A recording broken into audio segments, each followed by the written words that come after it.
परस्परों का वर्णन करते हैं और उनको हमें समझना है। यहाँ आवरण की जो कल्पना थी वो मैंने स्पष्ट की है। एक बार फिर से बताता हूँ। यहाँ पर वायु अपना स्थान छोड़कर दूसरे वायु को अवरुद्ध करता, ये कल्पना नहीं है।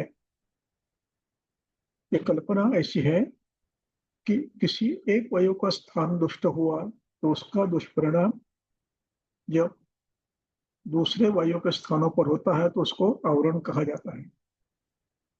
इसलिए ग्रंथकार कहते हैं आवरणानि, आवरण समझते समय स्थान और उनके लक्षण देखकर आवरण समझना चाहिए। स्थानानि अवेक्ष वाप्तानां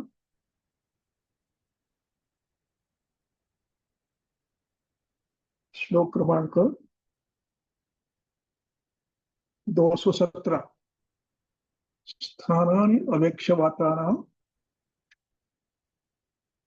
स्थानानि बहुवचन है, अवेक्ष का उपसर्ग है, वीक्ष धातु है, देखना इस अर्थ में, वीक्ष यानी देख कर। वायु के स्थान और उन स्थानों में वृत्ति हानि च कर्मणा, उन स्थानों के उन स्थानों के कर्म की वृद्धि, हानि अथवा दुष्टि, जो से समुच्चय तंत्र युक्त दुष्टि अर्थ है, अन्य दुष्टि। ये समझते हुए वायु के द्वादश आवरण समझना है।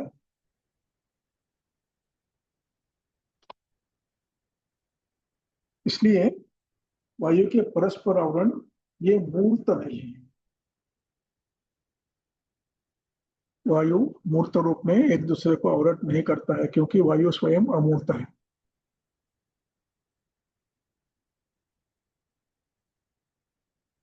जिस वायु के क्षेत्र, वायु का क्षेत्र है, उसके कर्म यदि कुछ विकृत हो गए हैं और उसका परिणाम अन्य किसी वायु के स्थान पर होता है तो उसको आवृत वायु कहा जाता है। अब यहाँ पर एक चीज और समझना बाकी है।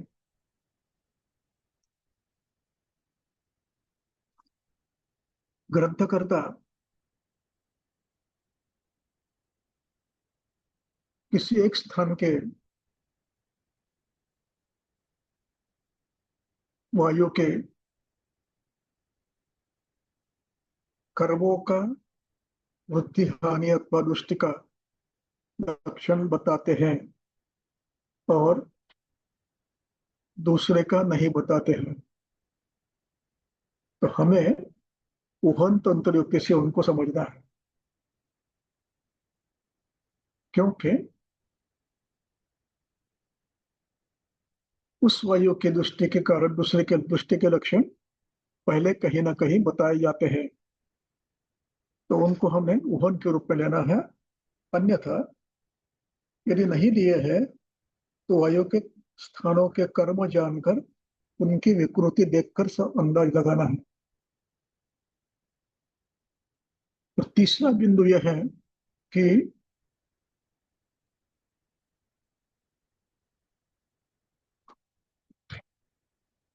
जब हम ये कहते हैं कि उदाहरण के लिए प्राण ने व्यान को अवरुद्ध किया है, जब हम ऐसा कहते हैं तो यहाँ पर प्राण व्यान को अवरुद्ध क्यों कर रहा है? वो इसलिए कर रहा है कि उसमें खुद में विकृति आई है, वो प्राकृत नहीं है। अब ये विकृति किसने आई है? हो सकता है ये विकृति दोषों ने, अन्य दोषों ने लाई हो सकता है यह विकृति अन्य किसी वायु के विकृतिशायी हो। इसलिए ये श्रृंखला हमें देखनी पड़ती है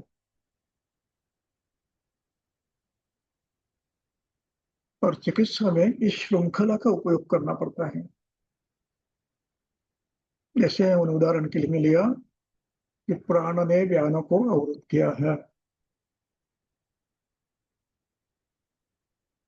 तो प्राण ने किसने दुष्ट किया है? प्राण को दोषों ने किया है या अन्य वायु के दुष्टि के परिणाम हुए हैं? यानी बिना दुष्ट हुए प्राण तो अवरुद्ध नहीं करेगा किसी को, तो उसकी दृष्टि किसने की है? इस परंपरा को भी हमें देखना है। जब हम कहते हैं प्राणावृत व्यान है,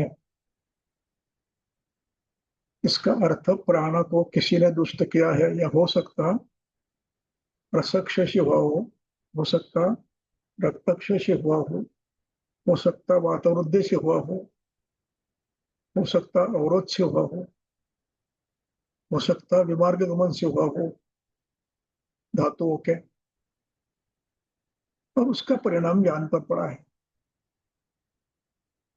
इसलिए जो अवरुद्ध करता है, आवरण निर्माण करता है, वो आवरण करने का प्रक्रिया उसने क्यों शुरू की है, उसको किसने दुष्ट किया है, इसका भी हमें विचार करना पड़ता है। हम अब देखेंगे व्याने प्राणावृते।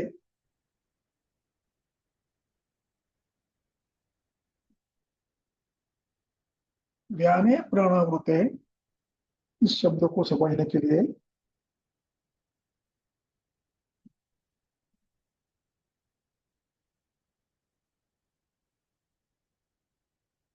थोड़ा सा व्याकरण समझना है। व्याने सप्तमी है, सप्तमी यानी अधिकरण, और ज्ञानावृत ये सामासिक शब्द है।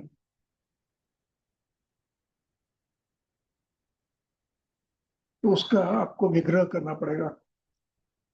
व्यानेन आवृते प्राणे, ज्ञान दुष्ट हुआ है, उसने प्राण को आवृत किया है। व्यानेन आवृते प्राणे, ये सामासिक शब्द है, तृतीया तत्पुरुष।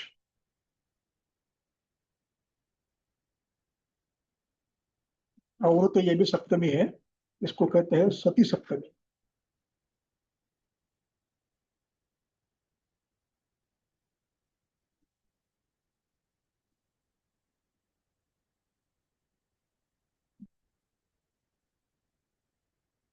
इसलिए वाक्य बनता है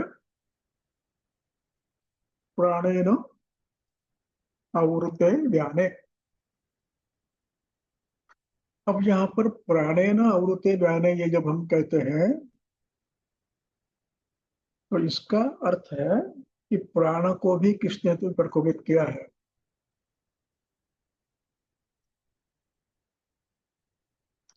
और अब ये कौन है? इसके भिन्न भिन्न कारण हो सकते हैं। जैसे प्राणों का स्थान सिर है,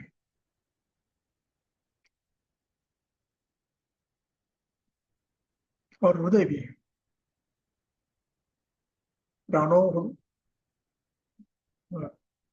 पत्र मूर्धगः।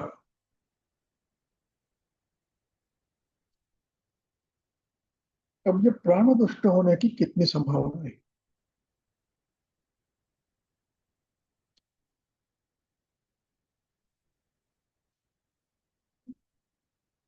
रसवह रक्तवह, इन स्रोतों के द्वारा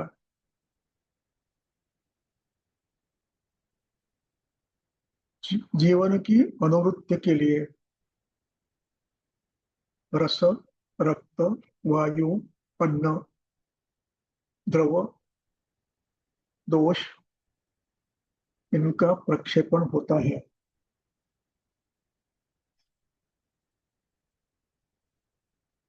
अब इसमें रस, रक्त या अन्य कोई धातु दुष्ट होकर प्रवाहित होता है, तो प्रवाहित होता है ज्ञान के द्वारा।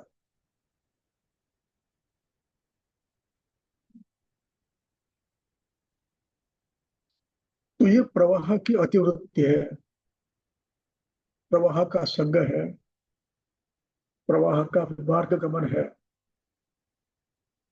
प्रवाह की ग्रंथि है।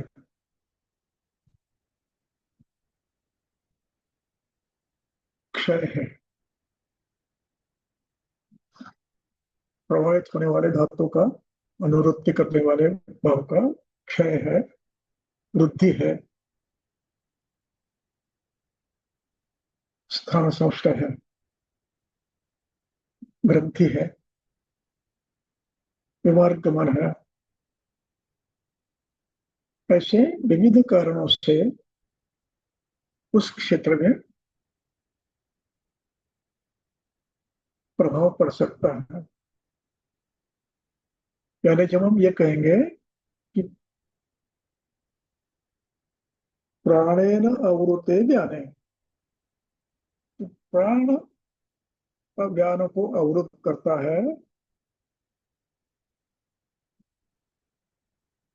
तो प्राण को किसने दुष्ट किया है? ये संभावना बहुत है, और इन संभावनाओं को ध्यान में रखते हुए हमें प्राणावृत ज्ञान देखना है। जैसे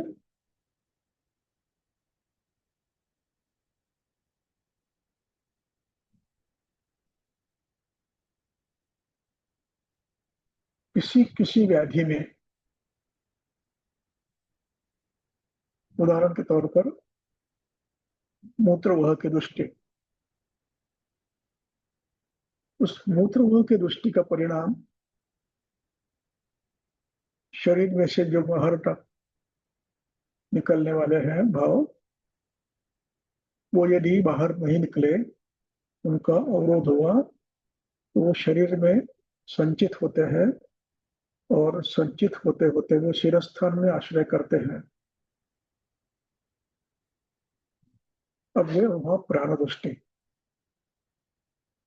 और इस प्राण दृष्टि का परिणाम फिर शरीर में अन्यत्र होता है, तो फिर हम कहेंगे प्राणावृत वायु ज्ञान समान उदान अपान। इस प्रकार के हमें श्रृंखलाओं का अध्ययन करना पड़ता है, और इन श्रृंखलाओं को समझते हुए इन अवरणों को समझना है। जैसे अब हम प्राणावृत ज्ञान,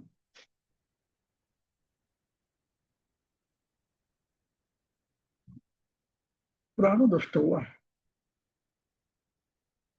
अब हम थोड़ी देर के लिए हम ये भूल जाएंगे कि प्राणों को दुष्ट किसने किया है, भूल जाएंगे थोड़ी देर के लिए। अब ग्रंथकर्ता ने लक्षण क्या दिए हैं? सर्वेन्द्रियाणाम शून्यत्वम, ये पहला लक्षण है। इसका प्राण दुष्ट हुआ है। अब ये प्राण दुष्ट क्यों हुआ, ये हमें अपने अनुभव से ग्रंथ के आधार पर ही देखना।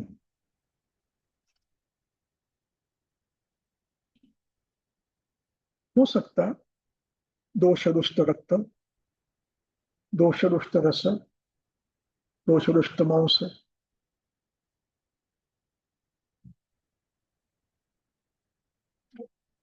इनका प्रवाह अथवा क्षय, वृद्धि, स्थान संशय, ग्रंथि, विमार्ग गमन, ये कुछ भी हो सकता है। और पहला परिणाम क्या होगा? इंद्रिय वध। इंद्रिय उपताप अथवा उपघात। अब इसका स्तर होगा मृदु, मध्य, तीव्र।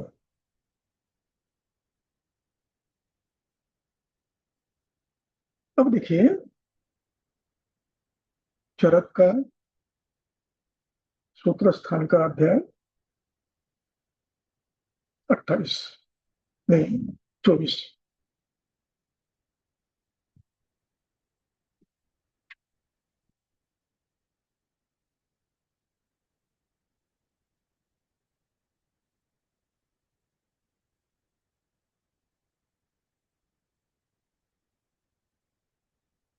उसमें पहले कुछ कुछ सूत्रों में 24 के लक्षण दिए हैं, हेतु दिए हैं, हेतु दिए हैं। और उसके बाद फिर वाक्य शुरू करते हैं, यदा रससंज्ञा वहाने च श्रोतांसि दुष्टाः। यदा रसस्वेद वहाने श्रोतांसि दुष्टाः। मिला? श्लोक नंबर कितना है?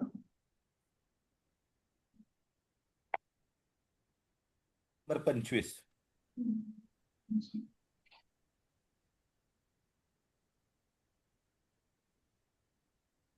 यदा तो रक्तवाहिनी रससंज्ञा वहाने च, जब, श्लोक नंबर 25, 26, 27। जब, यदा यानी जब, रस वहाने, रक्त वहाने, संज्ञा वहाने,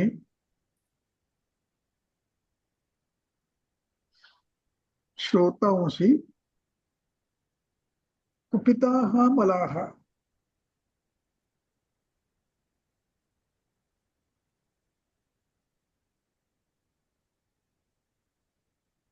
कुपित मल जब इन भावों को दुष्ट करते हुए रस रक्त संज्ञावः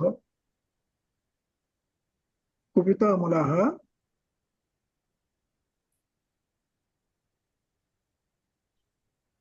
प्रतिहत्य अवतिष्ठन्ते।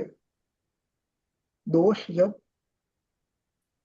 इन धातुओं के माध्यम से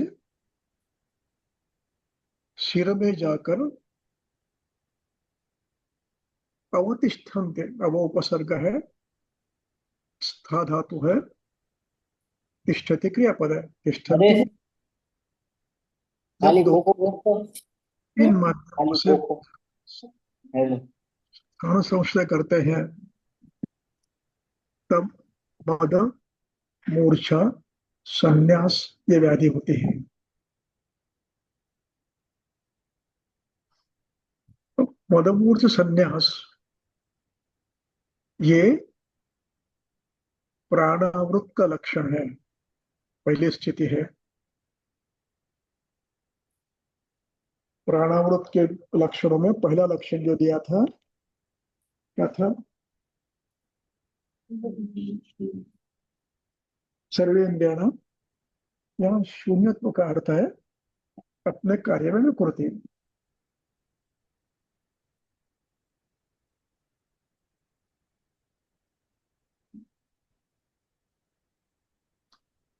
और इसमें किसी कारण से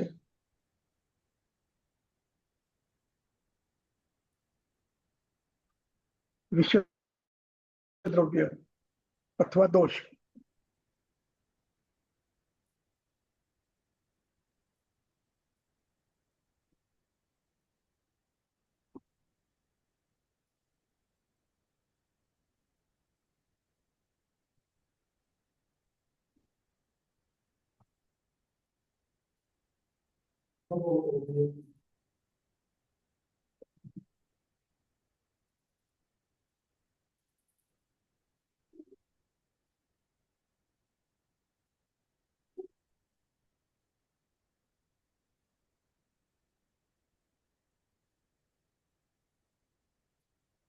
देखिए 27 में मदमूर्छाया संन्यास तेषां विद्यार्थीचक्षुणा ये लक्षण मदोत्पन्न होना, मूर्छा उत्पन्न होना और संन्यास उत्पन्न होना, ये प्राणव दुष्ट के लक्षणों में से आपको दिखेगा।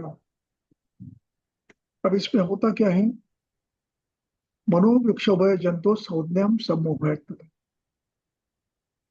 28वां श्लोक।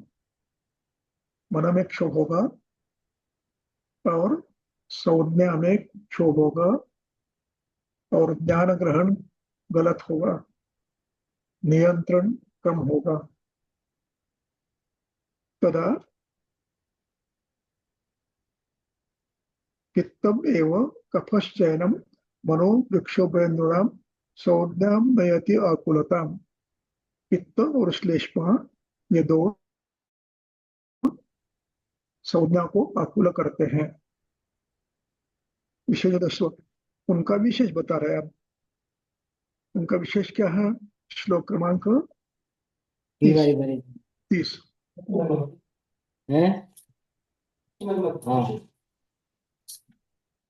पहला,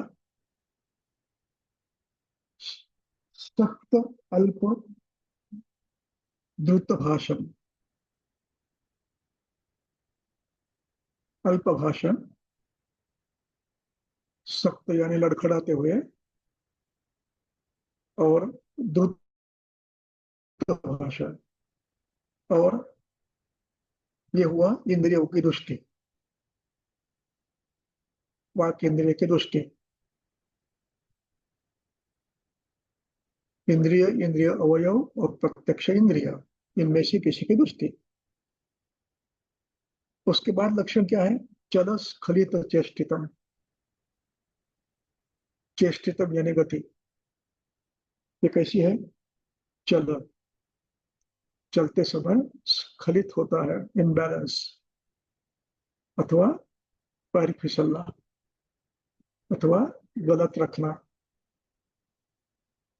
स्खलित चेष्टितम, चेष्टा गलत करता है, इसको वातमोद कहते हैं। यानी आपको आवरण में भी ये देखना है, प्राण दुष्ट है, किससे दुष्ट है। यदि वात दुष्ट है, प्राणवष्टस, तो ज्ञान को दुष्ट करते समय चेष्टाओं में विकृति उत्पन्न करेगा। चल स्खलित चेष्टिता। अब पित्त में देखिए, सक्रोधम पुरुष भाष्यम संप्रहार कलिप्रियम।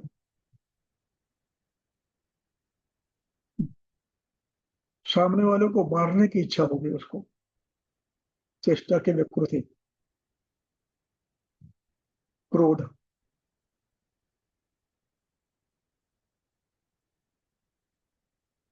और यहाँ मोह भी है, निर्णय क्षमता कम होना,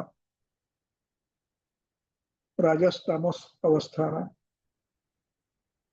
और पित्त में श्लेषण में क्या है? स्वल्प संबद्ध वचनम, आपूर्ति कम करना, संबद्ध करना, रुक रुक कर बोलना। स्वादिष्ट खंडित होना, वचनम। और व्यान के लक्षण क्या हो गए? तंद्रा आलस्य समन्वितम।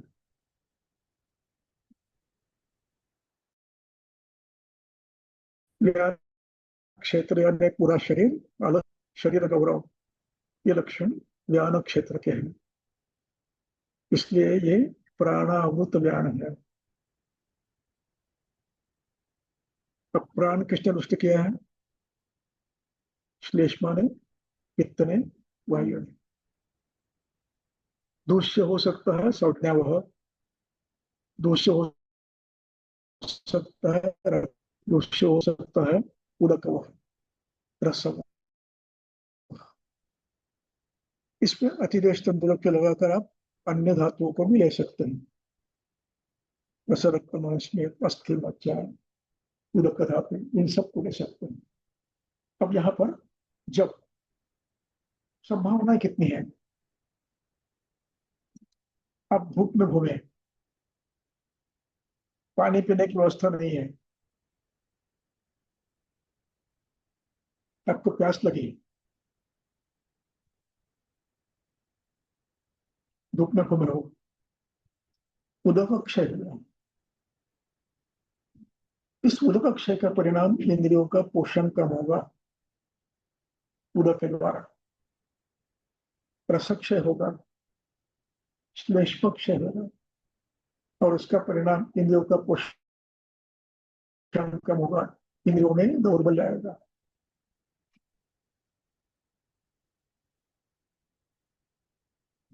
और ज्ञान क्षेत्र में आपको उसके परिणाम त्वचा में शुष्कता, अपान क्षेत्र में मूत्र क्षय, उदान क्षेत्र में तृष्णा, ये लक्षण आपको मिलेंगे। इस प्रकार अतिसार हुआ,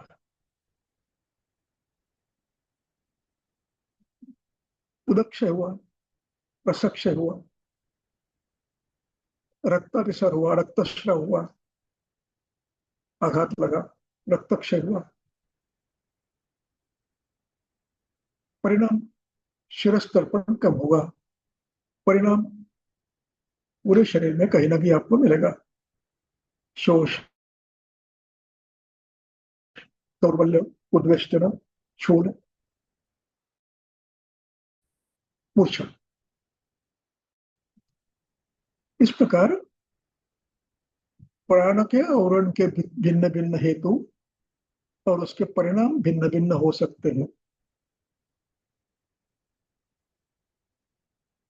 इस प्रकार हमें समझना है। अब उसके बाद मूर्छा, मूर्छा पढ़ो। नीलम वा यदि वा कृष्णम पढ़ो।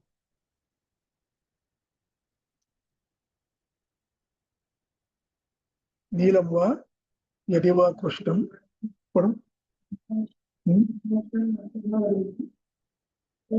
तम प्रविशति, तम प्रविशति ये प्राणव दृष्टि का लक्षण है। और तम प्रविशति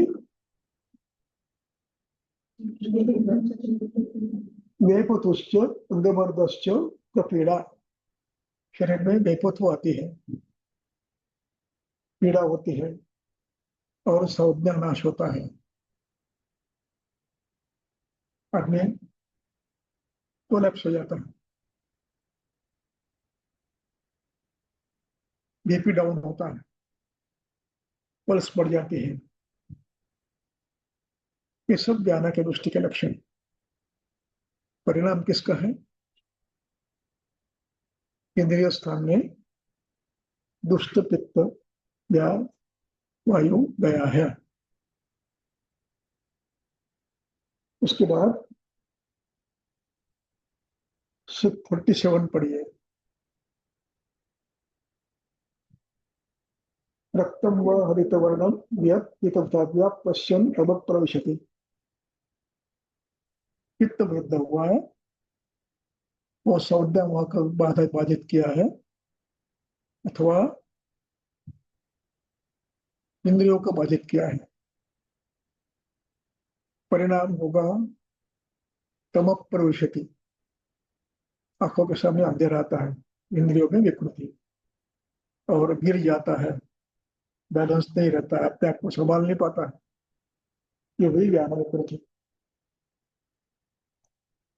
उसमें अन्य लक्ष्यों में पिपासा वगैरह वगैरह पित्त के आए हुए। अब इसके बाद कफज, पश्चिम तम प्रविशति चिराच प्रतिबद्धते। अब यह मूर्छित होता है और देरी से उठता है। और शरीर कैसे होता है? गुरु भी प्रावृत ही अंग ही अर्धेड चर्वना इव। शरीर इतना भारी होता है मानो कोई चपड़ा, कोई बड़ा कपड़ा, जाड़ा कपड़ा पानी से भिगाया हुआ शरीर पे लपेटा हुआ है। ये अनुभूति होती है, ये श्लेष्मावृत्त व्यास है। ये किसने किया है? दुष्ट प्राण ने किया। इस प्रकार हमें हर चीज को समझना है। अब इसका कारण भिन्न भिन्न हो सकता है। अब इसके बाद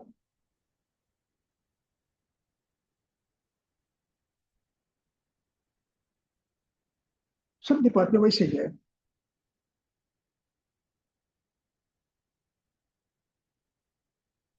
अब इसके बाद आता है संन्यास। श्लोक क्रमांक 41, 42, 40 आगे तक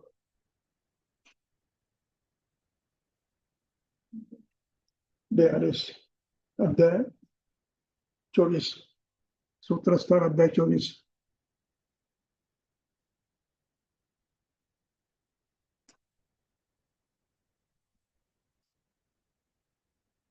दोषेषु मदम मूर्छायाम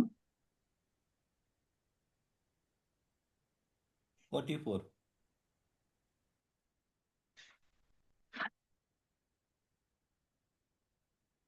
ऋतवेगेषु देहिनाम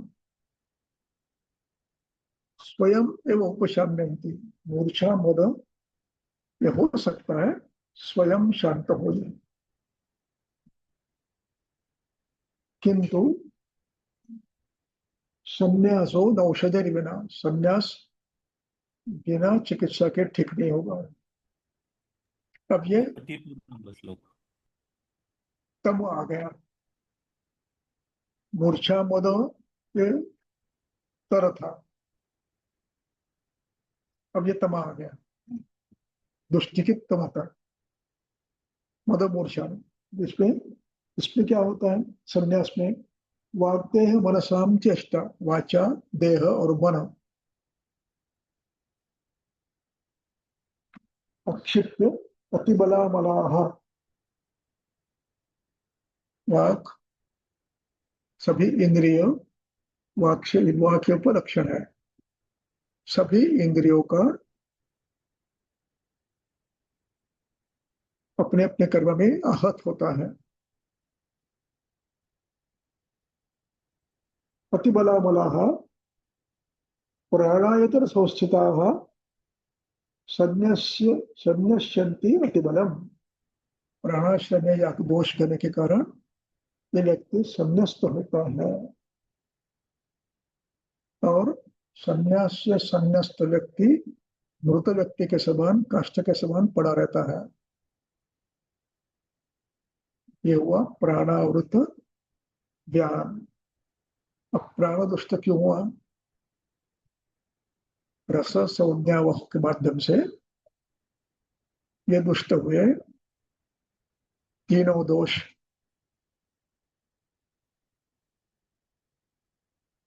स्वतंत्र रूप से या परतंत्र रूप से दुष्ट होकर प्राणाश्रित हो गए, शिरस्त हो गए। अब ये अवस्था कब कब आ सकती है? सिविल स्ट्रोक,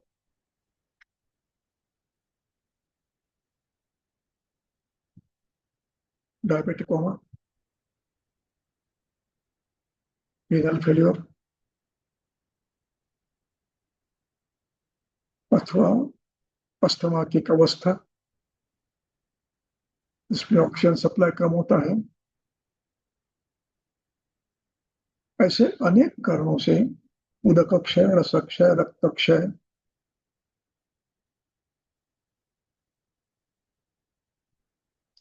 भिन्न भिन्न प्रकार के, इसको शॉक कहते हैं। ऐसे अनेक कारणों से ये होकर प्राणावृत हो सकता है, प्राणावृत ज्ञान हो सकता है। अब इसकी चिकित्सा में आपको समय लगता है। इसी प्रकार जैसे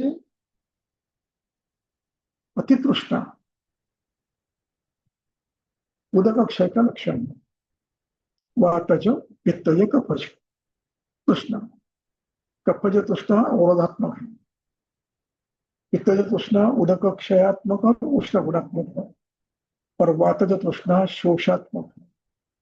इसका परिणाम यदि इंद्रिय स्थान पे हुआ तो वो प्राणावृत हो गया, और उसका परिणाम शरीर पर पड़ता है, मूर्छा आती है, ऊर्जाक्षय होता है, हाथ पर कप कपाते हैं। तो ये प्राणावृत ज्ञान। इस प्रकार हमें अन्य व्याधियों में भी ये देखना है।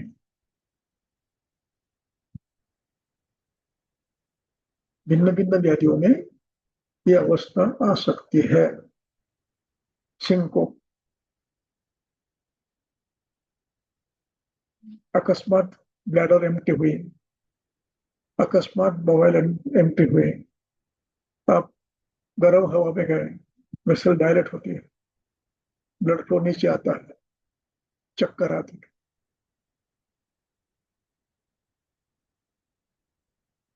अब इस प्राण दुष्ट किसने किया? उसके कारण empty, sudden emptying of the bowel, इसका परिणाम प्राण पर और उसका परिणाम ज्ञान पर हुआ। इस प्रकार ये भिन्न भिन्न कारणों से हो सकता है, ये हमें समझना है। ऐसी अवस्थाएं व्यवहार में बहुत आ सकती है। जैसे उदाहरण के लिए बताता हूँ, एक पेशेंट एडमिट हुआ था, 12-15-20 साल की लड़की, स्टेटस अस्थमेटिकस, एडमिट की, बैक रेस्ट किया और ivy एबेनोफाइलिन, steroid, antibiotic, 4।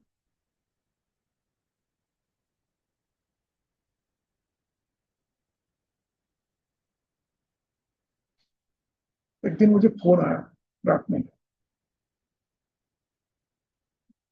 Respiration stopped कम इमीजिएटली, एक भी वाक्य था।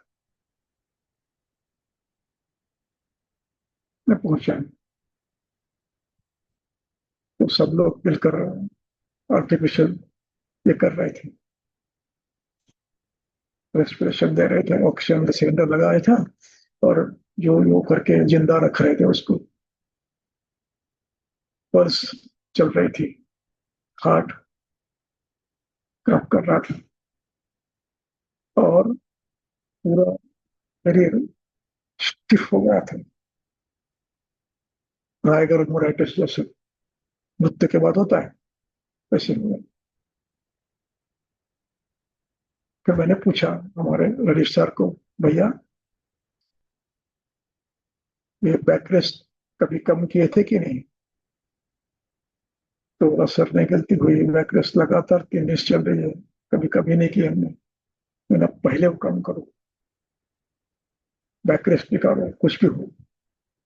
जैसे बैक रेस्ट निकाले वैसे पेशेंट ने श्वास लेना शुरू किया और श्वास शुरू हो गया, हाथ पर अच्छी तरह से हिलने लगे। तो ये हुआ था प्राणावृत ज्ञान। लेकिन ये प्राणावृत क्यों हुआ, प्राण दुष्ट क्यों हुआ है? कायम सिटिंग पोजीशन की वजह से ब्रेन को ऑक्सीजन सप्लाई कम हुआ, ब्लड सप्लाई कम हुआ, उसका परिणाम यानी है प्राणावृत व्यायाम।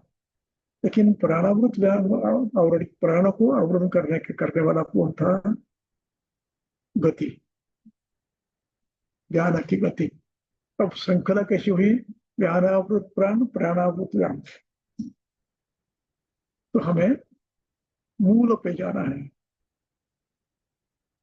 अब ये कल्पनाएं भिन्न ऐसी असंख्य हो सकती है, इन सबको वर्णन करना कठिन है। ये आप में धूप में घूमोगे तो भी हो सकती है, पति व्यायाम करोगे तो भी हो सकती है, प्रतिलंघन करो तो भी हो सकती है, रक्तस्राव हुआ तो भी कर सकती है, ज्वर आया तो भी हो सकता है, अतिसार हुआ तो भी हो सकता है, डायबिटीज हुआ तो भी हो सकता है, डीजल फेलर हुआ तो भी हो सकता है, कई कारण हो सकते, अजीर्ण हुआ तो भी हो सकता है। इस प्रकार हमें ग्रंथकर्ता आपको लक्षण देते हैं, बाकी अवस्थाएं भिन्न भिन्न होती है, वो आपको समझना है। जिन जिन कर्मों से, जैसे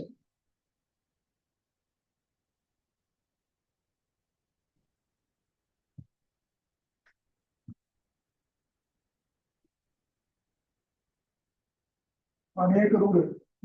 पाणी आहे का दूध आहे? आंधळ दिसतोय म्हणून. नहीं पानी है पानी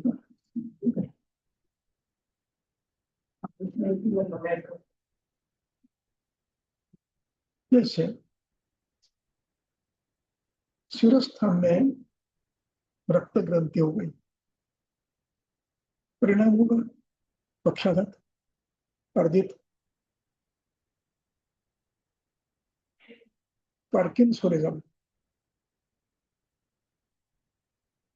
ब्रेन में, ब्रेन सेल के आसपास में फॉरेन प्रोटीन जमा होता है और परिणाम ये होता है,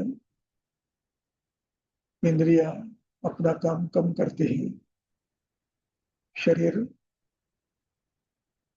गति कम करता है, सभी क्रियाएं मंद होती हैं, हाथ कांपते हैं, रोटेशन नहीं होता, अपने आप को रोक नहीं सकते। ये प्राणाभूत किया है।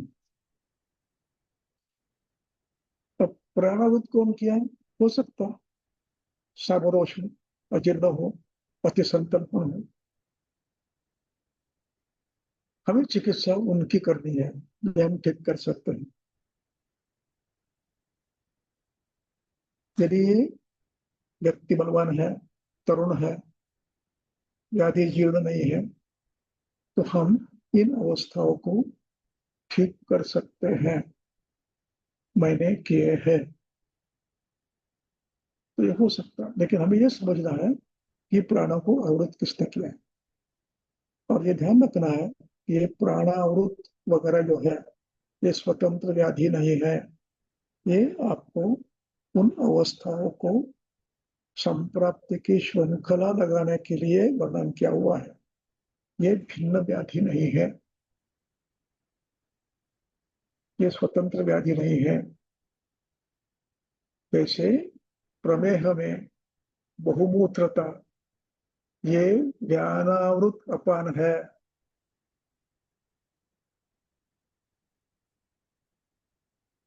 सुश्रुत ने कहा है ज्ञानावृत अपान है।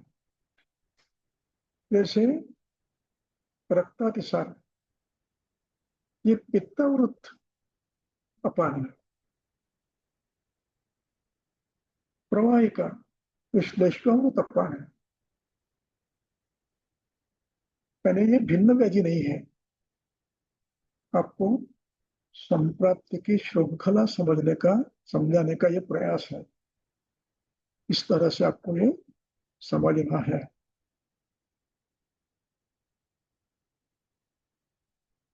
अब अर्जित टिकाणी, अर्जित पक्षवध दोनों, चरक चिकित्सा स्थान, अध्याय 28।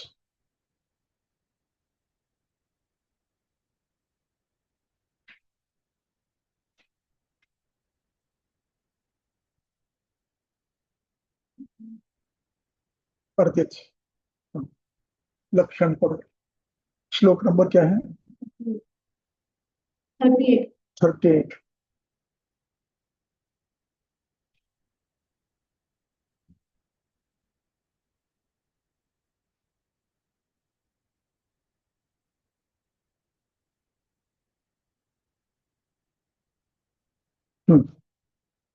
अतिवृद्धम शरीरार्धम वायु प्रपद्यते। यहाँ वायु प्रपद्यते का अर्थ समझ गया? वायु प्रपद्यते का अर्थ स्रोतसों में विकृति हुई है वायु के द्वारा, ये उतना ही अर्थ है इसका।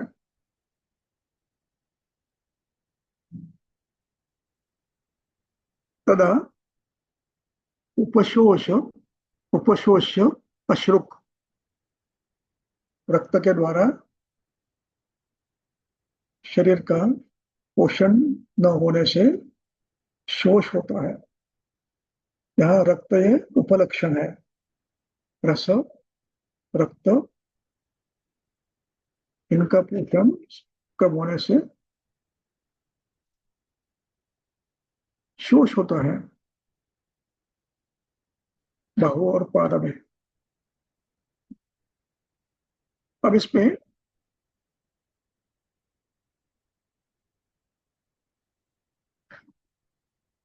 संप्राप्ति कहां पर है, स्थान संशय कहां पर है,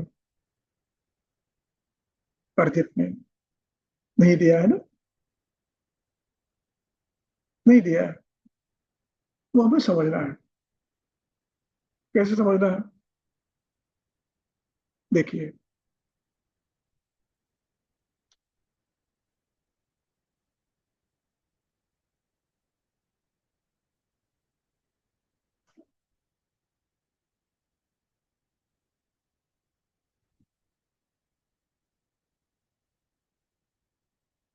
तस्मिन से पढ़ो, तस्मिन 39 श्लोक। तस्मिन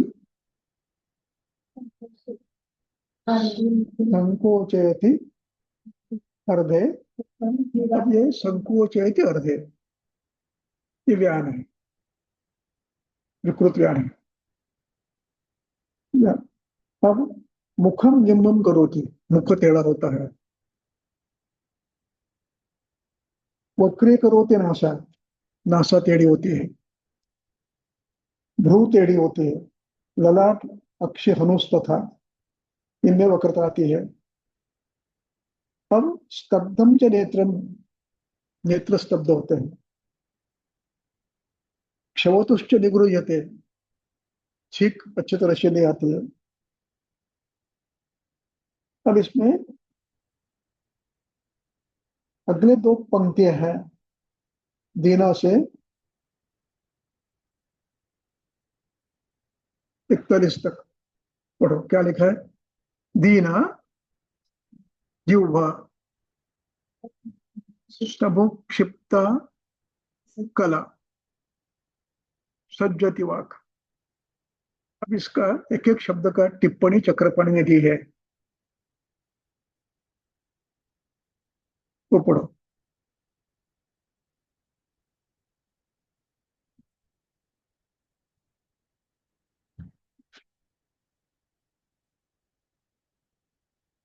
दीना इति गंभीर अगंभीरा, जिह्वा इति कुटिला, स्तबो क्षिप्ता इति अतित्वरिता, कला इति अव्यक्ता।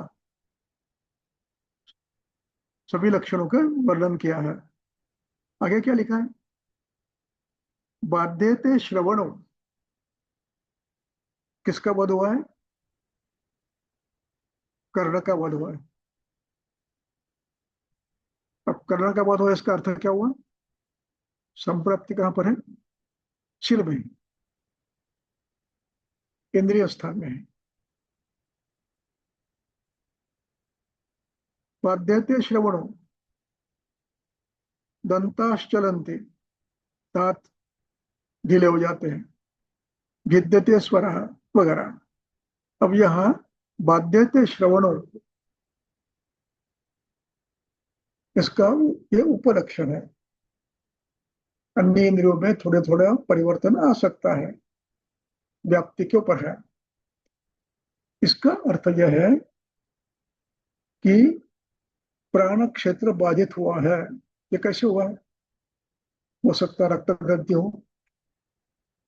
हो सकता है आर्टरी फट गई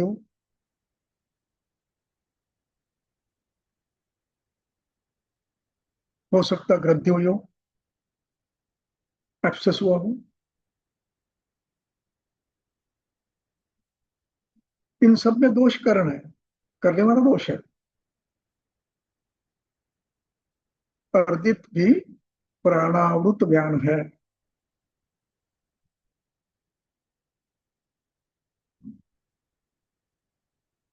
पक्षवद भी प्राणावृत व्यान हो सकता है।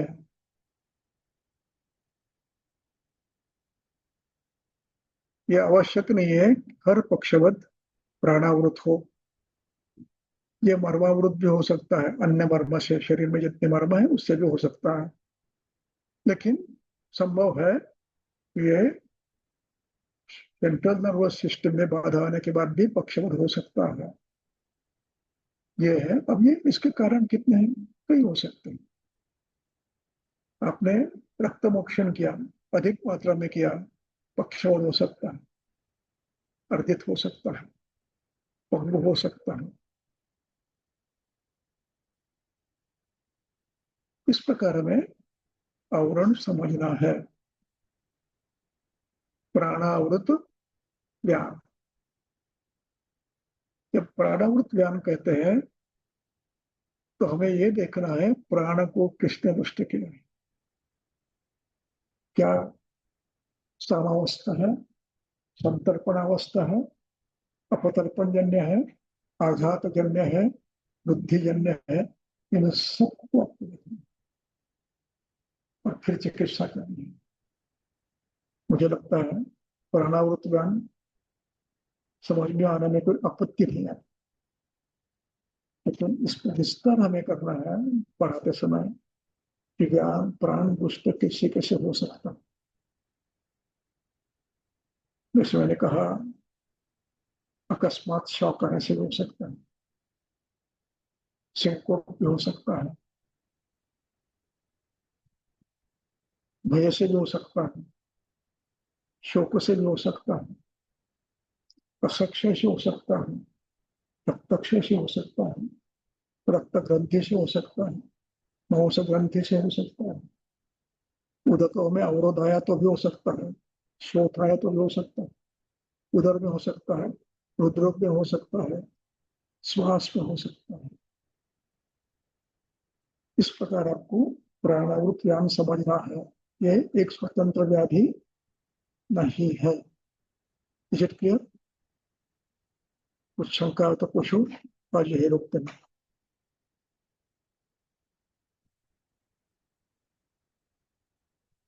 कुछ शंका हो तो पूछो।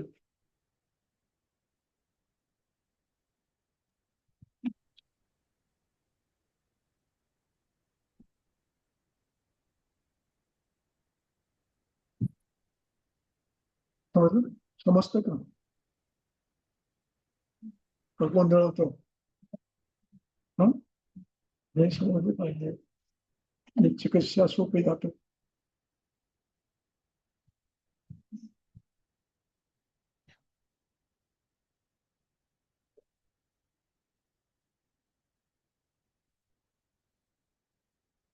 चलो बंद करता हूँ।